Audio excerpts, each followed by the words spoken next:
क्या होता है जब एक सम्राट को बाकी सबकी तरह कतार में प्रतीक्षा करने को कहा जाता है?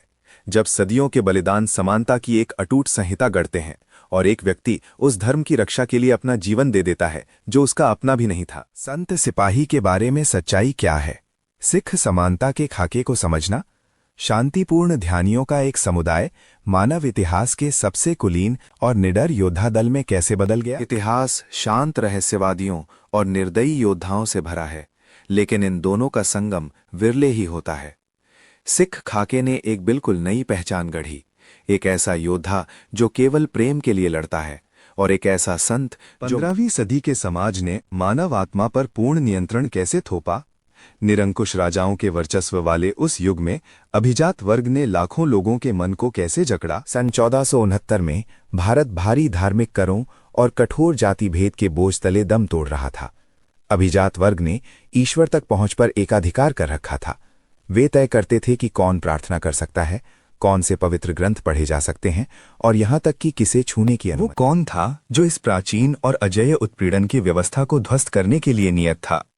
बिना किसी सेना के एक अकेला व्यक्ति साम्राज्यों और धार्मिक एकाधिकारों को कैसे चुनौती दे सकता था? गुरु नानक एक विजेता की तरह तलवार लेकर नहीं, बल्कि एक विचरते कवि के रूप में प्रकट हुए। उन्होंने शुरू में ही पहचान लिया कि असली अत्याचार केवल शारीरिक नहीं था। जाति व्यवस्था का मनोवैज्ञानिक पिंजरा ही लाखों लोगों को कट्टरपंथी पुजारियों का दास बना। नानक के तेज बहती नदी में 3 दिनों के रहस्यमय अंतर्धान के दौरान वास्तव में क्या हुआ था? जब लोगों ने मान लिया कि वे डूब गए, तो उस सतह के नीचे कौन सा गहन रूपांतरण हो रहा था? 30 वर्ष की आयु में नानक एक नदी में उतरे और पूरी तरह अदृश्य हो गए। 3 दिन बाद वे एक क्रांतिकारी उद्घोषणा लेकर लौटे, जिसने मध्यकालीन भारत की नींव हिला दी। वापस आने पर उनके पहले शब्द विभाजन का पूर्ण खंडन थे। न कोई हिंदू है। एशिया भर की सबसे शक्तिशाली धार्मिक रूढ़िवादिताओं को चुनौती देने के लिए एक व्यक्ति कितनी दूर जाएगा? आधुनिक परिवहन से पहले के युग में समानता की क्रांति को कैसे फैलाया जाए? केवल एक रबाब, एक तार वाद्य यंत्र लेकर नानक ने 28,000 किलोमीटर की अद्भुत यात्रा की। तिब्बत की जमा देने वाली चोटियों से लेकर मक्का के तपते रेगिस्तानों तक उन्होंने 24 वर्ष धार्मिक पाखंड और आध्यात्मिक एकाधिकार को व्यवस्थित रूप से तोड़ने में बिताए। गुरु नानक ने मुट्ठी भर पानी से कट्टरपंथी पुजारियों को सार्वजनिक रूप से कैसे लज्जित किया। गहरी जड़ें जमाए तर्कहीन कर्मकांडों का सामना करने पर उन्होंने उनकी मूर्खता को कितनी चतुर। हरिद्वार में कट्टरपंथी पुजारी नदी का जल पूर्व दिशा में फेंक रहे थे, ये दावा करते हुए कि ये स्वर्ग में उनके पूर्वजों को पोषण देगा। नानक ने सीधे पश्चिम दिशा में जल फेंकना शुरू कर दिया। उपहास किए जाने पर उन्होंने शांति से उत्तर दिया कि यदि उनका जल जादुई रूप से स्वर्ग पहुंच सकता है तो बिना एक भी तलवार उठाए 2000 साल पुरानी जाति व्यवस्था को कैसे नष्ट किया जाए? समाज के सबसे शक्तिशाली अभिजात वर्ग को सबसे निचले वर्ग के लोगों को अपना बराबर मानने पर कैसे विवश किया जाए? सिख गुरुओं ने मनुष्य की सबसे बुनियादी जरूरत को हथियार बनाया, एक साधारण शाकाहारी भोजन। उन्होंने लंगर की स्थापना की, एक क्रांतिकारी सामुदायिक रसोई। यहाँ उच्च कुल के अभिजात और निम्न कुल के अछूतों को फर्श पर साथ साथ बैठकर एक ही भोजन करने पर विवश किया गया। जब भारत के सबसे शक्तिशाली सम्राट ने गुरु से मिलने की मांग की तो क्या हुआ? क्या लाखों लोगों का शासक आम लोगों के साथ जमीन पर बैठने से मुक्त नहीं होगा? मुगल सम्राट अकबर अपनी पूरी शाही शानो शौकत के साथ आए, विशेष व्यवहार की अपेक्षा लेकर। लेकिन गुरु अमरदास जी ने एक कड़ा नियम लागू किया, पहले पंगत फिर संगत। भारत के सम्राट को किसानों के साथ फर्श पर बैठकर साधारण भोजन करना पड़ा। तब जाकर गुरु ने। आधुनिक दुनिया में ये जाति विरोधी पाक कला अभियान कितना विशाल है। सदियों पहले शुरू हुई ये मुफ्त सामुदायिक रसोई की परंपरा क्या समय की कसौटी पर खरी उतरी? आज अमृतसर का स्वर्ण मंदिर 24 घंटे मुफ्त रसोई चलाता है, जो प्रतिदिन 1 लाख तक लोगों को भोजन कराती है। हर एकल दिन लगभग 5000 किलोग्राम गेहूं का उपयोग करते हुए ये विशाल रसोई पूरी तरह जीवन के हर क्षेत्र से आए अवैतनिक स्वयंसेवकों। सिख धर्म ने विश्व के धर्म ग्रंथों की कठोर विशिष्टता को कैसे चुनौती दी? इतिहास में धर्मों ने अपने पवित्र ग्रंथों की कड़ी रखवाली की है, ये दावा करते हुए कि केवल उन्हीं के पास दिव्य सत्य का एकाधिकार है। अधिकांश धर्म ईश्वर तक अपनी विशेष पहुंच का दावा करते हुए बाहरी ज्ञान को अस्वीकार करते हैं। सिख गुरुओं ने अकल्पनीय कार्य किया। उन्होंने प्रतिद्वंद्वी गर्मों और हाशिए पर पड़े वर्गों की आध्यात्मिक कविता को सक्रिय रूप से खोजा और उनके गहन शब्दों को अपने पवित्र धर्म ग्रंथ के मूल में बुन दिया। एक श्रद्धालु सिख, एक मुस्लिम सूफी और एक दलित मोची की रचनाओं के सामने क्यों झुकता है?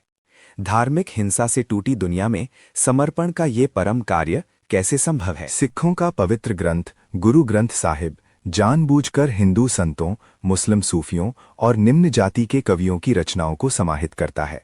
जब एक सिख अपने पवित्र ग्रंथ के सामने शीश नवाता है तो वो शाब्दिक रूप से प्रतिद्वंद्वी धर्मों और ऐतिहासिक रूप से हाशिए पर रहे स्वरों की बुद्धि। जब समानता की शांतिपूर्ण क्रांति एक निरंकुश और विस्तारवादी साम्राज्य से टकराती है तो क्या होता है? जब शासक पूर्ण समर्पण की मांग करे तो ध्यानियों का एक समुदाय कब तक जीवित रह सकता है? 17वीं सदी के अंत तक शक्तिशाली मुगल सम्राट औरंगजेब ने धार्मिक शुद्धिकरण का एक क्रूर अभियान छेड़ा। प्राचीन मंदिर ध्वस्त किए गए और हजारों नागरिकों के सामने एक भयावह विकल्प रखा गया: सम्राट के धर्म को अपनाओ या तत्काल और भयानक मृत्यु का सामना करो। पूर्ण विनाश के सामने कश्मीरी पंडितों ने किसकी शरण मांगी? अपने हथियारों और अधिकारों से वंचित इन हिंदू विद्वानों को सम्राट के प्रकोप से कहां शरण मिल सकती थी? 25 मई 1675 को 500 कश्मीरी पंडित 9वें सिख गुरु गुरु तेग बहादुर के द्वार पर पहुंचे। वे हिंदू थे, एक प्रतिद्वंदी धर्म के, फिर भी उन्होंने औरंगजेब के जबरदस्ती धर्मांतरण के क्रूर अभियान से बचाने की गुहार लगाई। गुरु तेग बहादुर ने इस असंभव लगने वाली याचना का उत्तर कैसे दिया? एक नेता अपने लोगों के अस्तित्व को खतरे में डालकर एक बिल्कुल अलग धर्म की धार्मिक स्वतंत्रता। उन्होंने एक ऐसा निर्णय लिया जो सभी राजनीतिक तर्कों को चुनौती देता था। उन्होंने पंडितों से कहा कि सम्राट को सूचित करें, यदि औरंगजेब सिख गुरु को धर्म परिवर्तन के लिए विवश कर सके तो वे सभी स्वेच्छा से उसका अनुसरण करेंगे। गुरु ने स्वयं को उस धर्म के लिए अंतिम मानव ढाल के रूप में प्रस्तुत किया। गुरु के अटल संकल्प को तोड़ने के लिए उन्हें किन यातनाओं से गुजरना पड़ा? जब दुनिया का सबसे शक्तिशाली साम्राज्य एक व्यक्ति की आत्मा को कुचलने का निर्णय करे तो वे किन अंधकारमय तरीकों का भारी लोहे के पिंजरे में कैद करके गुरु तेग बहादुर को अकल्पनीय मनोवैज्ञानिक यातनाएं दी गईं। औरंगजेब ने उनके सबसे प्रिय साथियों को उनकी आंखों के सामने सार्वजनिक रूप से फांसी देने का आदेश दिया, ये उम्मीद करते हुए कि इस भीषण आघात से अंततः उनका समर्पण और धर्मांतरण के लिए गुरु के वफादार अनुयायियों की कितनी क्रूरता से हत्या की गई। अपनी परम सर्वोच्चता सिद्ध करने के लिए साम्राज्य किस हद तक बर्बरता पर उतर सकता था? अत्याचार अकल्पनीय थे। भाई मतीदास को खड़े खड़े आरे से चीर दिया गया। भाई दयाला को उबलते पानी की विशाल कड़ाही में जिंदा उबाला गया। भाई सतीदास को रुई में लपेटकर जिंदा जलाया गया।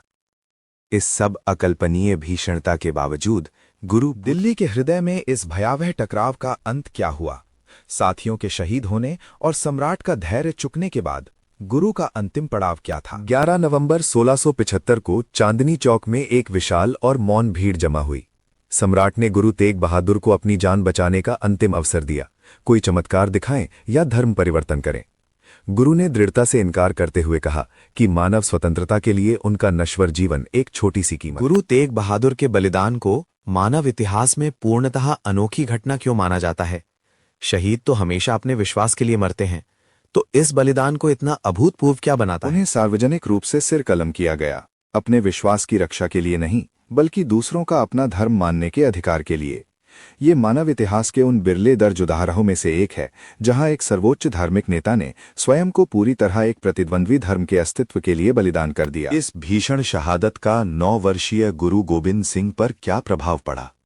एक बच्चा अपने पिता की निरंकुश राज्य के हाथों क्रूर हत्या को कैसे अपने पिता का कटा हुआ सिर पाकर युवा गुरु गोबिंद सिंह ने एक कठोर सत्य पहचाना। अत्याचारियों द्वारा शासित दुनिया में आध्यात्मिक पवित्रता अकेले जीवित नहीं रह सकती। एक नरसंहारी साम्राज्य के सामने शांतिपूर्ण प्रतिरोध विफल हो चुका था। वे जानते थे कि गहरे ध्यान का समय अब निर्विवाद सैन्य शक्ति के साथ जोड़ा। शांतिपूर्ण ध्यानियों और विनम्र किसानों के समुदाय को कुशल योद्धाओं की सेना में कैसे बदला जाए? कवियों को एक पेशेवर शाही सेना के सामने डटे रहना कैसे सिखाया जाए? गुरु गोबिंद सिंह ने एक व्यापक सैन्यीकरण अभियान शुरू किया। उन्होंने अभेद्य किले बनवाए, हजारों हथियार तैयार करवाए और अपने अनुयायियों को उन्नत युद्ध कलाओं में प्रशिक्षित किया। उन्होंने मांग की कि उनके लोग युद्ध भूमि पर भारी तलवार चलाने में उतने ही सहज हों जितने मंदिर में प्रार्थना करने में। इस सदियों लंबे विकास का अंतिम और चौंका देने वाला परिणाम क्या था? जब एक शहीद के रक्त ने विद्रोह के बीजों को सींचा, तो उस राख से कौन सा असाधारण दल उठ खड़ा हुआ? मानव इतिहास की बिरली घटनाओं में से एक में 9वें सिख गुरु ने स्वेच्छा से अपना जीवन बलिदान किया और एक बिल्कुल अलग धर्म की धार्मिक स्वतंत्रता की रक्षा के लिए सार्वजनिक रूप से सिर कलम हुए। अंतरधार्मिक शहादत के इस चौंका देने वाले कार्य ने सिख धर्म को एक शांत ध्यान आंदोलन से संत सिपाहियों के कुलीन दल खालसा में रूपांतरित कर दिया।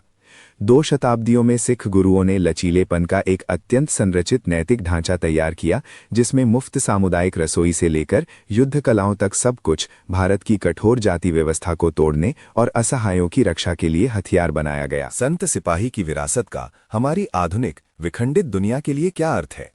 गुरुओं की धरती पर चलने के सदियों बाद क्या खालसा की भावना आज भी शक्तिशाली है? सिख खाका हमें याद दिलाता है कि सच्ची समानता के लिए परम करुणा और प्रचंड साहस दोनों की आवश्यकता है, चाहे वे मुफ्त रसोई में लाखों अजनबियों को भोजन करा रहे हों या आधुनिक अत्याचार के विरुद्ध अग्रिम पंक्ति में खड़े हों। संत सिपाही अडिग हैं। वे सिद्ध करते हैं कि उत्पीड़न के विरुद्ध सबसे बड़ा हथियार केवल तलवार नहीं, बल्कि हमने प्रश्न से शुरुआत की थी, संत सिपाही सिख समानता के खाके को समझना, और उत्तर मानव इतिहास की बिरली घटनाओं में से एक में 9वें सिख गुरु ने स्वेच्छा से अपना जीवन बलिदान किया और एक बिल्कुल अलग धर्म की धार्मिक स्वतंत्रता की रक्षा के लिए सार्वजनिक रूप से सिर कलम हुए। अंतरधार्मिक शहादत के इस चौंका देने वाले कार्य ने सिख धर्म को एक शांत ध्यान आंदोलन से संत सिपाहियों के कुलीन दल खालसा में रूपांतरित कर दिया। यदि इसने आपके सोचने का तरीका बदल दिया है, तो इसे उस व्यक्ति के साथ साझा करें जिसे इसे सुनने की जरूरत है।